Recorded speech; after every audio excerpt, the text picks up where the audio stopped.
بهترین زنان چه کسانی هستند؟ کسی که هرگاه به او نگاه میکنی تو را شاد میکند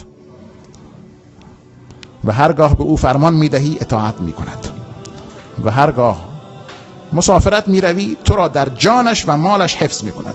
تو را در جانش و مالت حفظ میکند. هم خودش را حفظ میکند، ناموس مرد است دیگه، خودش را حفظ میکند و هم مال مرد را حفظ میکند. این دو چیزی که را حفاظت است به ما حفظ الله که آمده است خیلی هم معنا دارد. حافظات للغیب به ما حفظ الله، به حفاظت الهی وابسته است این مسئله. تا انسان پرهیزگار نباشد، تا متقی نباشد، تا فرمان خدا را خوب نبرده باشد، تا ایمان نداشته باشد، تا دین نداشته باشد، نمیتواند خوب رفتار بکند.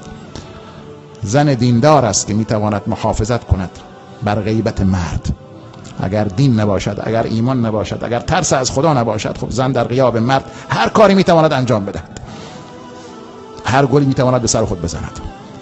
اون چیزی که مرد را مطمئن میکند در ارتباط با انتخاب درست همین مسئله هست دیگه. فاظفر بذات الدین، انسان زن متدین و با ایمان بگیرد، قبل از اینکه نگاه به حسن و جمال و این مسائل دیگر داشته باشد به دین و ایمان او نگاه بکند، به خدا ترسی او نگاه بکند. این چیزی که انسان را حفظ میکند.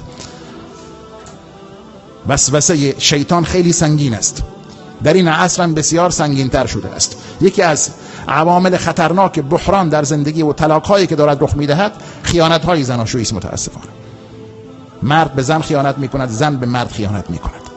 به همین خیانت‌ها ریشه بسیاری از طلاق هاست متاسفانه الان، بر اساس اون چیزی که ما مشاهده میکنیم از آمارهایی که دیده میشود و مواردی که با آن مواجه هستیم.